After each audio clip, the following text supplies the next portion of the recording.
సంతోషం drivers brothers group అందరు అన్నదమ్ములకు నమస్తే. ఈరోజు వీడియో దీనికి ఒక పెద్ద రీజన్ ఏంటంటే, యాక్చువల్లీ నేను యూట్యూబ్ ఛానల్లో డ్రైవర్ల కోసం మన కోసం నేను ఎందుకంటే ఏ ప్రెస్ వాళ్ళు కూడా మన కోసము వివరంగా డ్రైవర్ల గురించి ఎవరు చెప్పరు, తెలుసుకోవాలని కూడా అనుకోరు. ఎందుకంటే డ్రైవర్ అనే ఒక పదం చాలా చిన్న అని వాళ్ళు అనుకుంటారు, కానీ దాన్ని నడిపించాల్సిన బాధ్యత డ్రైవర్లకు ఎంత పెద్ద విషయం అనేది వాళ్ళకి తెలియదు. కాబట్టి కొన్ని మనం నిజాలు మాట్లాడుకుందాం. నేను మన దాంట్లో మార్పులు రావాలని నేను ప్రతిసారి వీడియోలో నా వీడియో చూసినప్పుడల్లా మీరు మారుతారు అనుకుంటున్నాను, కానీ కొందరే మారినరు, అందరు మారతలేరు. దయచేసి వీడియో లాస్ట్ వరకు చూడండి, ఇది మన కోసమే మాట్లాడుతున్నాను. కాబట్టి కొన్ని దీంట్లో పాయింట్స్ మాట్లాడుతున్నాను, నిజాలు. అవి మీరు గమనించి దీని తర్వాత మీరు నా ఎంబడి వస్తారని అనుకుంటున్నాను. స్పెషల్లీ మనకు ఏ గ్రూప్తో సంబంధం లేదు, ఎందుకంటే గ్రూపులన్నీ మనయే, పేర్లు వేరు వేరు. కానీ నేను స్పెషల్గా చెప్పాల్సింది అంటే నేను ఏ లీడర్ కాదు, నేను లీడర్ కావాలని అనుకోవట్లేదు. నేను లీడర్ కోసం ఏది వీడియోలు కూడా తీయట్లేదు. నేను ఓన్లీ డ్రైవర్ల విషయంలో మార్పులు రావాలి, వాళ్ళు ఎదగాలి, డ్రైవర్ల విషయంలో ప్రాబ్లమ్స్ అనేది ఉండొద్దు.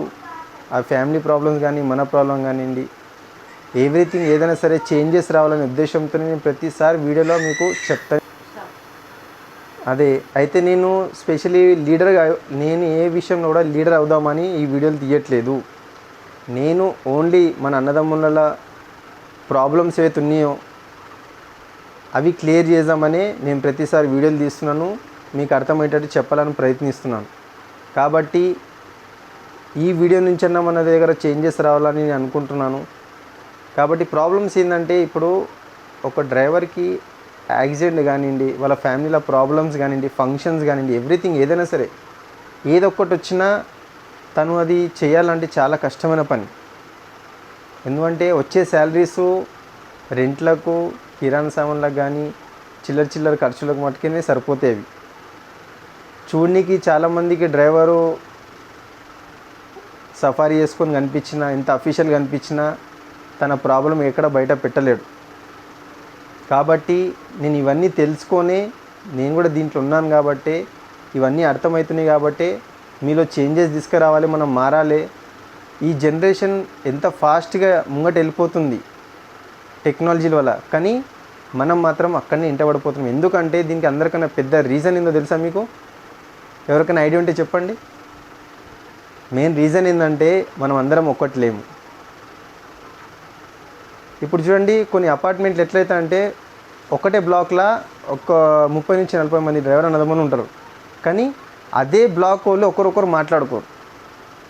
ఎందుకంటే ఒకరేమో బెంజ్ నడుపుతుండ్రని ఏదో ఎట్లనో అనుకుంటారు, ఒకడు ఇండిగా నడుపుతుండ్రని వాళ్ళతో మాట్లాడారు. కొన్ని చాలా రీజన్స్ ఉంటాయి. ఒకటే బ్లాక్లో ఉండి ఒక 2-3 మాట్లాడుకుంటారు, అందరు మాట్లాడుకోరు. ఏంటంటే అది ఏందో మళ్ళీ అది తెలియదు. మళ్ళీ అందరం ఒక్కటే డ్రైవర్ అన్నదమ్ములని ఎవరు అనుకోవట్లేదు.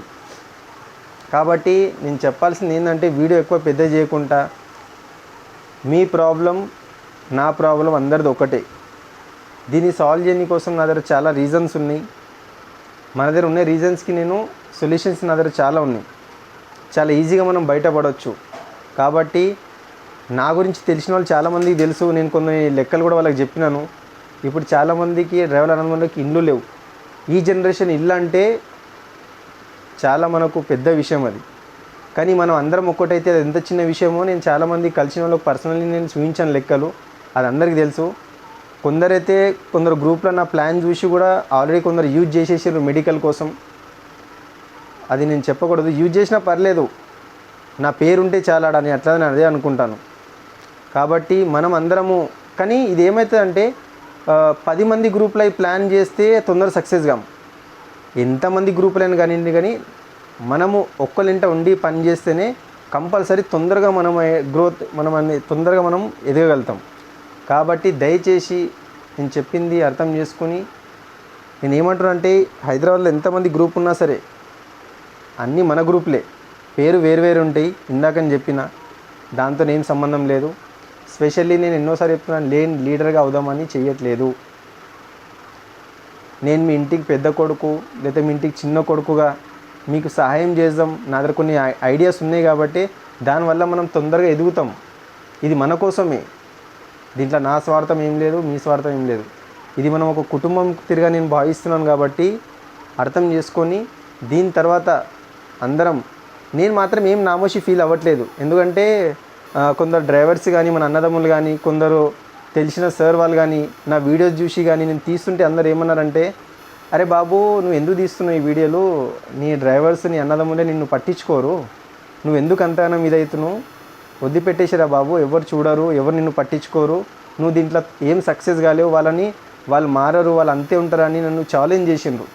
కాబట్టి మీరు నన్ను స్పెషల్లీ నన్ను చూసి చాలామంది తిట్టుకున్నా వేస్ట్ అనుకున్నా సరే, కానీ మనం సక్సెస్ అయ్యేదాకా నేను మీ వెంట ఉంటాను, మీకు చెప్తూనే ఉంటాను. కాబట్టి దయచేసి నా బాధ అర్థం చేసుకొని, మనందరి బాధ ఒక్కటే అని నాకు అర్థమైంది కాబట్టి మిమ్మల్ని ఇన్నిసార్లు నేను చెప్పడం జరుగుతుంది. దయచేసి కంపల్సరీ మనం అందరం ఒకసారి కలుద్దాం. నేను మీకు అందరికీ ఇన్విటేషన్ ఇస్తాను. నేను స్పెషల్ అవసరమైతే నేనే మీ అందరికి ఒక్కొక్కరు కాల్ చేస్తాను, కాల్ చేసి నేనే మాట్లాడతాను. ఏంటంటే ఫోన్లలో మాట్లాడితే ఇది క్లియర్ కాదు, అందరం ఒక్కసారి కలవాల్సిందే. ఇప్పుడు చూడండి, వేరే వాళ్ళని చూసి మనం నేర్చుకోవట్లేదు.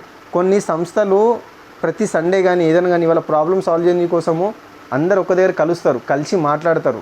ఇది ఎట్లా చేద్దాం, మన ప్రాబ్లమ్ని ఎట్లా మనం బయటపడదామని మాట్లాడుకుంటూ వాళ్ళు క్లియర్ కూడా చేసుకుంటారు. కానీ మనకు మనమే టైం ఇవ్వలేకపోతున్నాం. కాబట్టి ఫోన్లలో స్టేటస్ పెట్టినంత మాత్రాన మనం గ్రోత్ అవుతామని అనుకోకండి. అది చేయాల్సింది కూడా మన బాధ్యతను. కాబట్టి